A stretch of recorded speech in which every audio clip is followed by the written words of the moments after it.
Olá pessoal, me desculpe aqui o atraso. Eu estava tentando fazer a transmissão pelo meu computador, mas parece que travou tudo aqui, então vamos pelo celular. Então vamos dar continuidade ao estudo da obra de André Luiz, onde nós hoje iniciamos o capítulo 5. Mas antes de mais nada, vamos à nossa oração inicial. Coloquem as suas águas, né? Vocês já pegaram as suas águas, aqueles que acompanham. Então vamos aí a nossa oração inicial. Querido amigo Jesus, Deus nosso Pai, irmãos da espiritualidade, nós estamos reunidos, Senhor, mais uma vez em Teu nome para o estudo. E que esse estudo de hoje possa vir cada vez mais aclarar a nossa mente e trazer para nós sabedoria. Abençoa ao nosso país, ao nosso planeta e à nossa cidade de Bauru. Que assim seja. Então, meus amigos, eu estou transmitindo hoje o estudo da obra André Luiz pela página nova nossa do Centro Espírita Virtual nosso, que é a página Família Espiritual. Para quem for procurar aí e não consegue se encontrar, vai estar escrito Família Espiritual, Centro Virtual Família Espiritual. Então, para que vocês possam estar acompanhando aí a nossa página, tá? Então, deixa eu só entrar aqui no computador para deixar acessado, para ver se o pessoal está conseguindo aí acompanhar. Então, vamos lá. No capítulo de hoje, capítulo 5, recebendo assistência, a gente percebe que depois que André Luiz ele recebeu a visita do médico espiritual, esse médico espiritual, aonde o nome dele é Henrique de Luna, ele veio tirar a dúvida de André Luiz acerca do porquê ele enfrentou aquelas regiões difíceis e escuras, regiões umbralinas, e por que então ele havia recebido o título de suicida. Hoje, no capítulo 5, recebendo assistência, André Luiz, ele percebe que é chegado até ele uma pessoa, um rapaz simpático, com uma bolsa na mão, aonde ele pergunta: você é o tutelado de Clarencio? Ele disse: sou. O meu nome é Lísias. O nosso diretor, Henrique de Luna, me designou para servi-lo. Aí André Luiz perguntou: você é um enfermeiro? Eu sou um assistente. Então eu auxilio nas questões da saúde aqui nesse departamento e auxilio as pessoas de uma forma geral. Então eu vim aqui para visitá-lo e estar então analisando o seu desenvolvimento, né?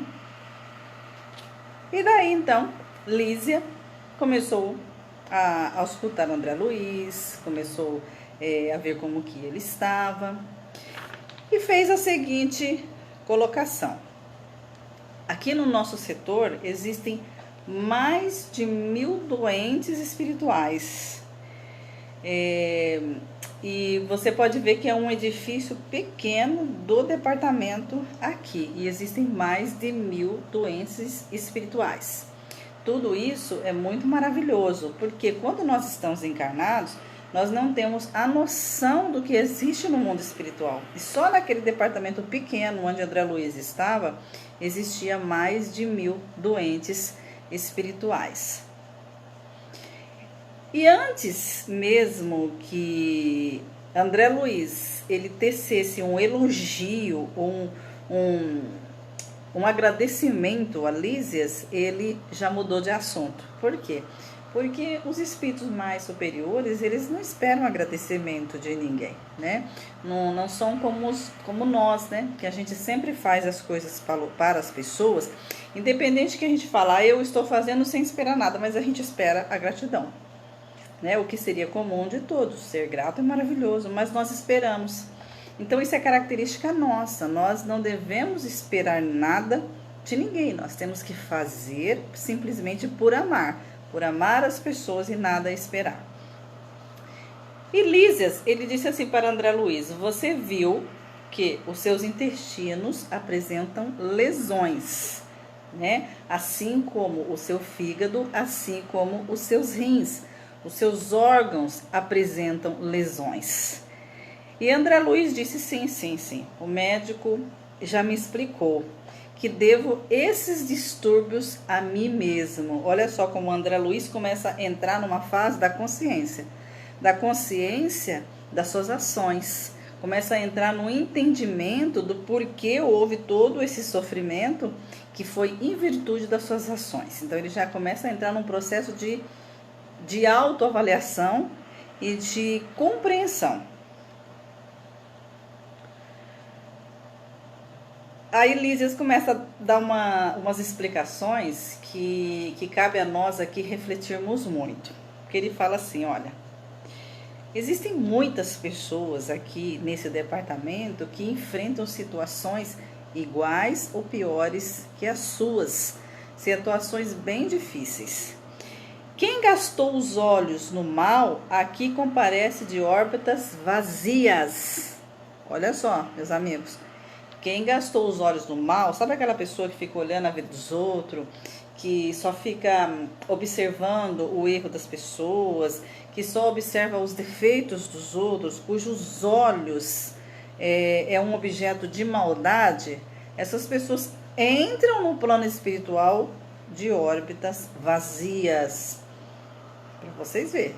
Quer dizer, é o resgate do seu próprio fruto, do seu próprio plantio. Aquele malfeitor, Lísias fala aqui, interessado em utilizar o dom da locomoção fácil nos atos criminosos, experimentam a desolação da paralisia. Sabe aquelas pessoas que querem subir na vida de forma fácil? Aqueles políticos que resolvem então ficar lá sem nada trabalhar, sem nada fazer e só recebendo o dinheiro das pessoas, aqueles empresários que não quer saber de nada, simplesmente abusar do seu poder e querer subir cada vez mais de forma fácil, entra no mundo espiritual sem as pernas, recolhido absolutamente sem pernas. E olha só os detalhes aqui, meus irmãos queridos. Mais um detalhe muito importante. Aqueles obsediados nas aberrações sexuais costumam chegar em extrema loucura. Então, as pessoas que gostam de fazer, usar o sexo de forma exagerada, vamos dar exemplo aí, fazer swings, fazer troca de casais, todos esses tipos de relação sexual que a pessoa quer fazer exageradamente, não é para fazer, não é mesmo? Mas ainda mais exageradamente piorou. Então as pessoas que exageram no sexo, que só pensam em sexo e só querem exercer o sexo, pensando apenas nesse instinto, entra no plano espiritual com extrema loucura, entra doido no plano espiritual. Por que entra doido? Porque no momento em que a pessoa ela pratica esse ato sexual com promiscuidade, ela não pratica sozinha, né? Ali ela vai chamar para o momento e para si uma gama de espíritos que também propagam da mesma ideia, que também possuem a mesma sintonia negativa.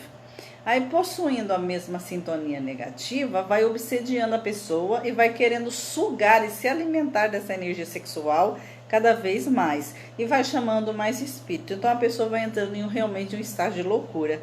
Porque ela vai se deixando absorver por essa doação de energia, vai querendo cada vez mais. E quando desencarnar, entra no mundo espiritual com uma obsessão terrível. Então, por isso que nós devemos controlar aí os nossos impulsos e os nossos instintos.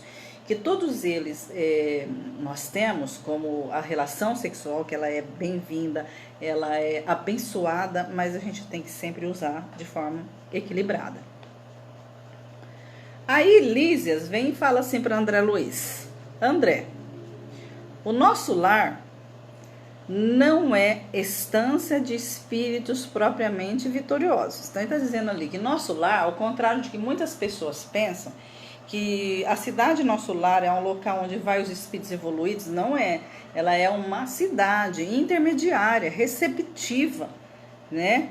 De graus de espíritos não evoluídos, mas de graus de espíritos que estão em sofrimentos, estariam lá para serem recolhidos, e sendo recolhidos, vão receber assim o tratamento médico espiritual necessário para o seu perispírito, para a sua recomposição.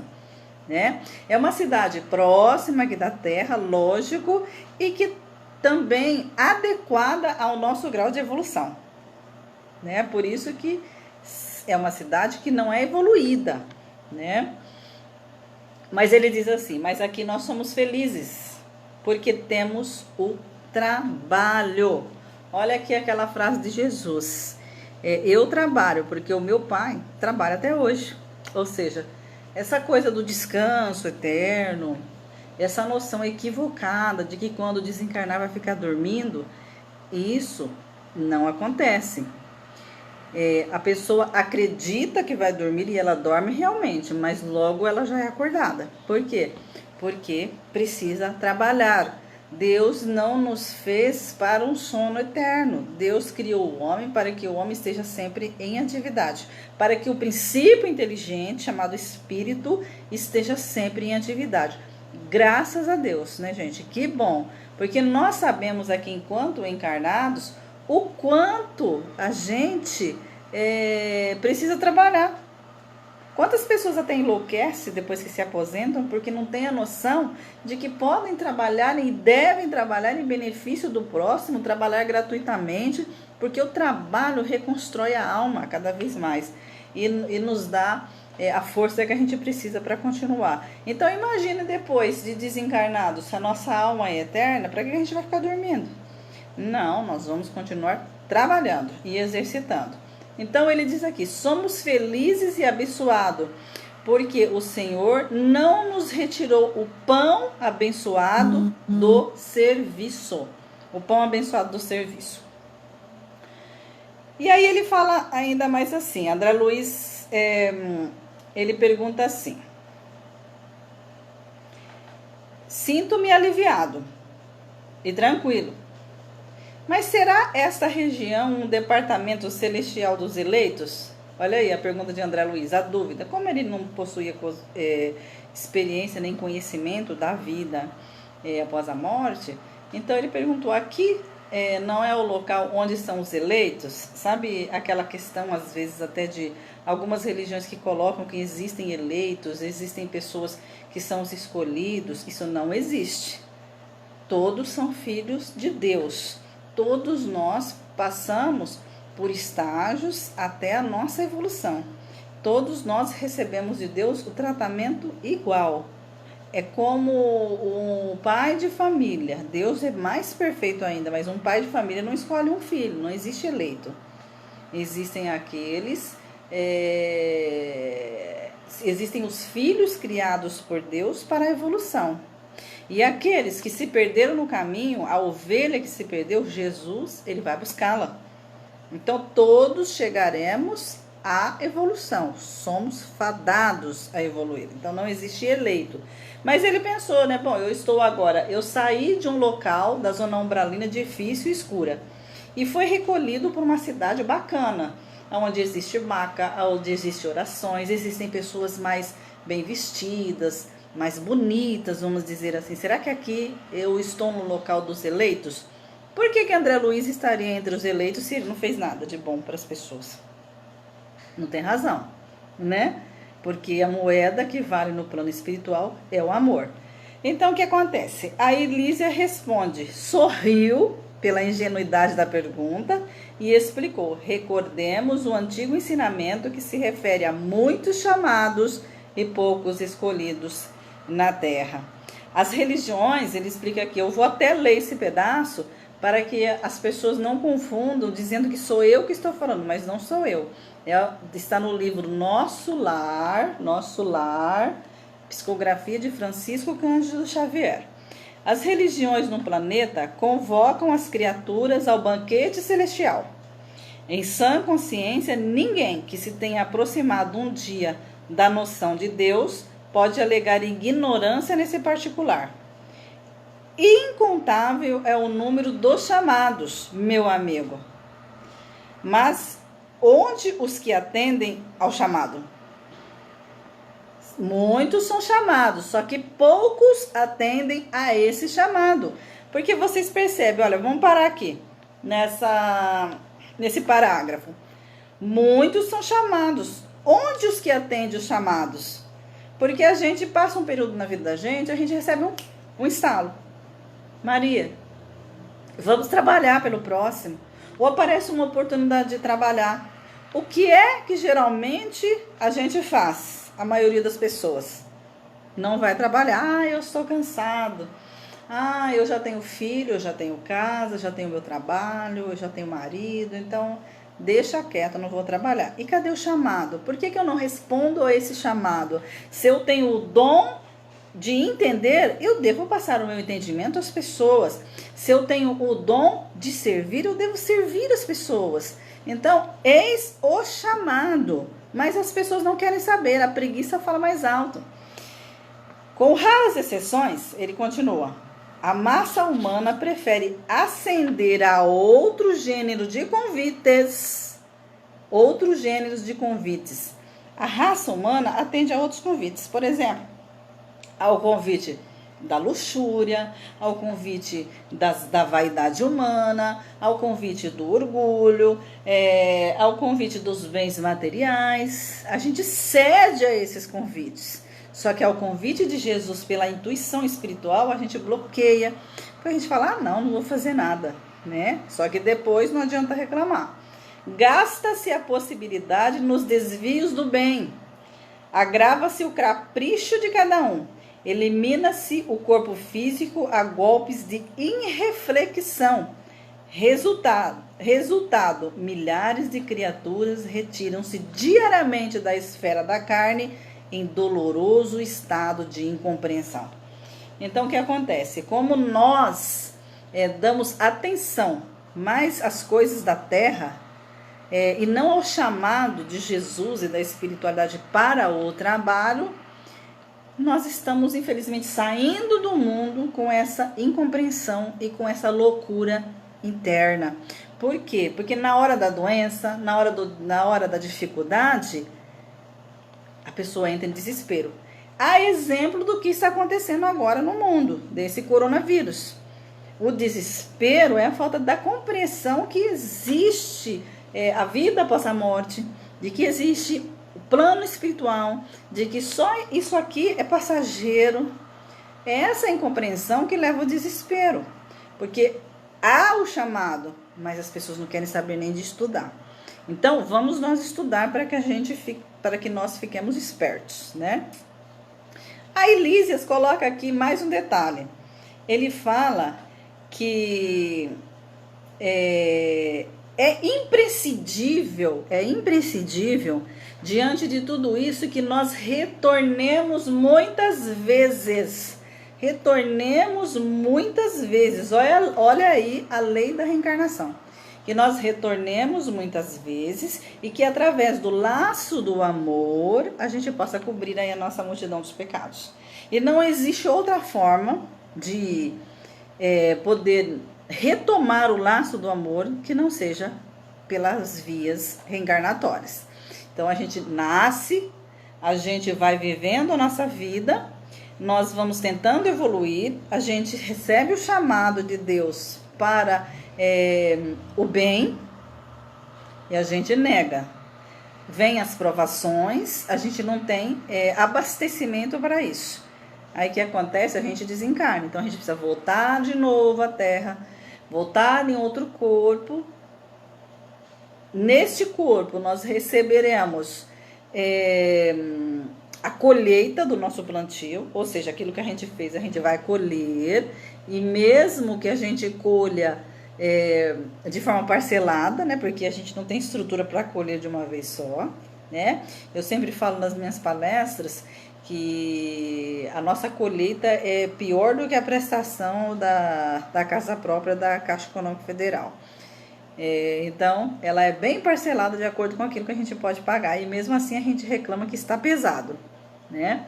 Então, imagina se vier tudo de uma vez, o que nós aprontamos aí dos nossos erros. Então, a gente tem que resgatar. Não existe isso de você cometer o erro, aí você desencarna, vai para o inferno. E você acertou, aí você desencarna e vai para o céu. Isso não existe. Existem momentos no plano espiritual, de acordo com o nosso estágio de evolução, aonde nós iremos sair desses momentos de dificuldade e vamos ser acolhidos, como aconteceu com o André Luiz, e depois outras oportunidades de crescimento. Não existe algo mais lógico para se explicar o amor de Deus por nós, né? E então, ele coloca assim ainda a Lísia, falando da reencarnação. Não seria justo impor a outrem a tarefa de moldar o campo que semeamos de espinhos com as próprias mãos. Aqui ele está fazendo mais um questionamento, aquela ideia onde nós resgatamos aí os erros dos nossos parentes, dos nossos antepassados. Isso não existe. Na nossa própria legislação, ninguém paga pelo outro, cada um vai pagar pelo crime que cometeu. Imagine na lei de Deus, que é perfeita, não tem essa de pagar por antepassado. Nós pagamos os nossos próprios delitos, senão Deus não seria justo. E Deus é soberanamente justo e bom, uma das suas características. Então André Luiz, ele abanou a cabeça diante de tanto conhecimento, né? E na hora que ele foi falar, o Lísia disse assim, cale-se, com educação, não com o jeito nosso, viu, gente? Porque a gente já fala, cala a boca. Não, com educação, cale-se, com muito amor. Meditemos no trabalho a fazer, no arrependimento verdadeiro. É preciso saber falar para construir de novo. Então, ele estava ensinando para André Luiz que precisa saber fazer reflexões antes de abrir a boca e falar. Vocês se lembram no capítulo anterior que o médico espiritual, o nosso irmão Henrique de Luna, ele disse para o André Luiz que o André Luiz era impulsivo? E essa impulsividade e ódio dele fez gerar aí os seus cânceres, os seus desajustes, e além disso atrair energias negativas e também ferir pessoas. Então, agora, o Lísias estava ensinando ele a calar-se, a pensar primeiro. E isso é difícil, hein, gente? Como que é difícil? Porque a gente já quer ir atropelando as palavras. Nós já queremos falar tudo de uma vez, e só a gente falar, e a ansiedade vai além dos limites, mas nós precisamos tratar tudo isso e passar a ter mais reflexão, mais meditação, aprender a ouvir e fazer uma reflexão para depois falar. Isso é uma característica de espírito evoluído, mas a gente tenta até que a gente chega lá, né?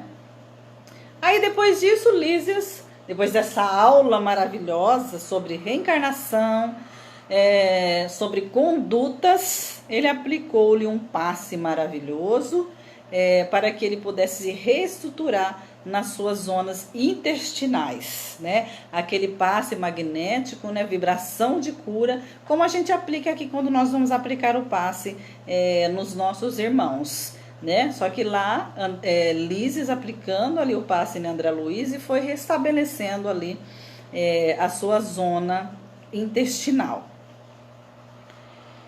E aí ele coloca assim, que a cura, ela é peculiar a cada espírito, porque André Luiz, ele começou a perceber ali que ele estava melhorando, né, com aquele passe, com aquela energia, com a utilização desse fluido, que seria, tudo aquilo era novo para André Luiz, né, ele não tinha conhecimento de nada, né, e Lísias fala assim, olha, toda medicina honesta é serviço de amor, toda medicina honesta.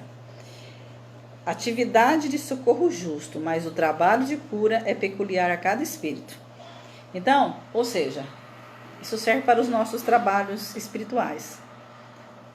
Os mentores espirituais, os médicos espirituais, eles vêm até nós com muito amor. Nós doamos a energia àqueles que precisam com muito amor, mas a cura vai ser feita, é peculiar a cada um. Cada pessoa recebe a sua cura de acordo com o seu merecimento, com o seu pensamento, com a educação desses pensamentos e com a prática do bem. É peculiar a cada um, né? Cada um tem a sua bagagem, né? Aí, André Luiz, depois de tudo isso, de toda essa aula e daquele passe maravilhoso de reestruturação, o que ele fez? Chorou de novo. Um homem tão sério na Terra, né? Ele foi um médico renomado, sempre se mostrava aquela pessoa dura, equilibrada, vamos dizer assim, né? Em virtude dos conhecimentos. Agora ele não passava mais do que um menino que chorava. Então ele chorou de novo. E Lísias concluiu: chore sim, porque as lágrimas que não se originam da revolta sempre constituem um remédio depurador. Chore, meu irmão, desabafa, faz parte. Retira de todo o seu espírito aquele peso. Deixa que as lágrimas, então, lave o seu espírito. Quando nós estamos encarnados, a gente fala assim, que as lágrimas possam lavar a nossa alma. E a lágrima, ela é depuradora, né? Ela vem trazer o alívio do desabafo, o que muitas pessoas não entendem. As pessoas às vezes pensam que a pessoa está chorando por revolta. Não, é uma reação do corpo, não devemos segurar, devemos chorar, se for preciso, para desabafar. E ele terminou esse capítulo aqui, maravilhosamente, nesta explicação das lágrimas. O que a gente percebe hoje, nesse Recebendo Assistência, é que André Luiz recebeu uma aula maravilhosa acerca das condutas, acerca da lei reencarnatória, acerca do quanto Deus é justo e acerca do mundo espiritual. E ele passa para nós isso. Maravilhoso. Que a gente possa seguir da mesma forma, né? E tentar entender um pouquinho mais e tomar cuidado aí, gente, com a nossa língua, com os nossos olhos, passar a olhar as pessoas melhor, passar a olhar as pessoas como irmão do caminho, não como pessoas que nós estamos concorrendo, ou que é mais bonita, ou que é mais feia, nada disso. A gente precisa cada vez mais evoluir. E procurar o trabalho. Que quem trabalha cada vez mais, com certeza, estaremos sendo abençoados por Deus. E que Ele esteja conosco hoje e sempre. Vamos então encerrar com a nossa prece, agradecendo a espiritualidade presente, agradecendo a todos que nos acompanharam aqui na nossa página. Eu peço que vocês compartilhem o nosso vídeo, porque nós estamos inundando nesse momento todos aqueles que acompanham e levando as vibrações ao ambiente de muito amor, para retirar essas vibrações preocupantes, para retirar esses desesperos. As pessoas precisam de paz, as pessoas precisam de luz, as pessoas precisam de conhecimento. Então vamos compartilhar. Eu sou a Maria Salomão, então eu deixo um beijo, um abraço para todo mundo. Obrigada, Senhor Jesus, por mais esse estudo, por mais esses esclarecimentos. Senhor, proteja o nosso mundo, proteja o nosso Brasil, proteja os nossos representantes políticos, proteja Jesus aqui a nossa cidade de Bauru e cada um a sua cidade. Que as pessoas, mestre, possam entender esse momento como um momento renovador de reflexão. E que as angústias não façam parte mais de seus corações, mas sim o entendimento de que precisamos estar contigo. Que assim seja. Abraço para vocês e até amanhã às 18 horas.